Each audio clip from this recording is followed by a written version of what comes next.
People fear the fragility of life and the meaning of death. In weakness and death, where can any assurance be found?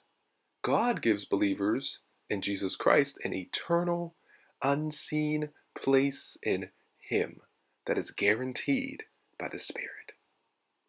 In addition to this issue of apostolic authority, the Corinthians are wondering about how they are to deal with persecution and death. Shouldn't God protect them from these harsh realities since they are faithfully following Him? Paul turns the question on its side, saying that these harsh realities are nothing compared to the glory that awaits the Christian in heaven after death. And that brings us to our key verse for today, which reads, "And we have known and believed the love that God has to us. God is love, and he that dwelleth in love dwelleth in God, and God in him." 2 Corinthians chapter 5, verse 1. Paul shifts his emphasis from a defense of the suffering he incurs in his ministry to an expression of his confidence in the resurrection hope that sustains him in his suffering. Paul restates what he previously said in verse 1, "We faint not." He both summarizes the preceding section and picks up the theme of verse 1. He proceeds to distinguish the outward and inner person. The outward person is a whole person as seen by others, or that aspect of one's humanity that is subject to various assaults and hardships of this world. The inner person is the unseen personality known only to God and self. The Corinthians need to understand that despite Paul's bodily weakness, his inner person is being transformed daily.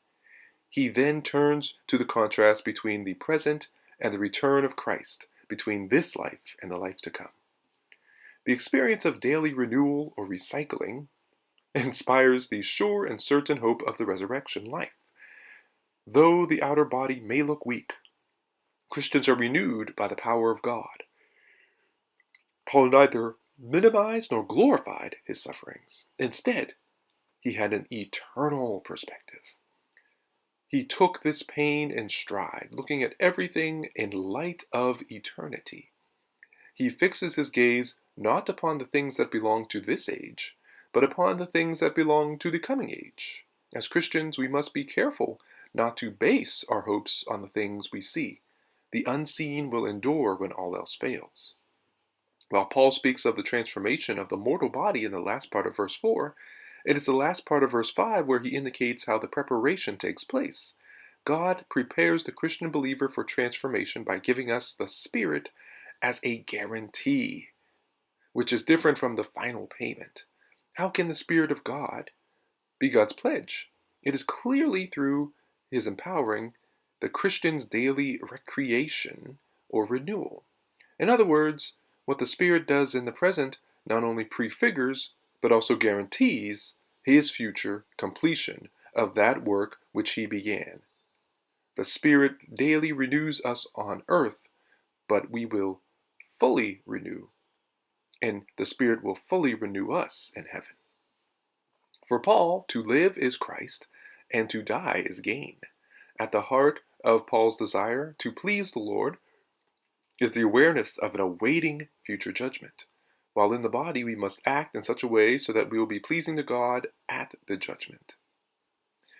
We shall be all seen for what we are.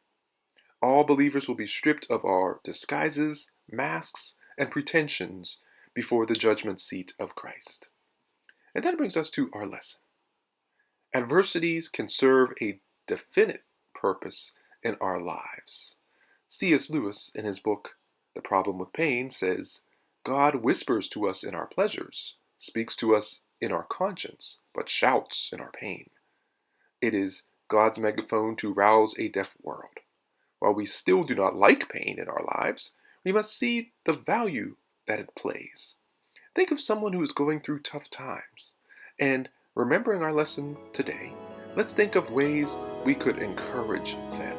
Let's spend time this week praying that God would give you the right words to uplift and motivate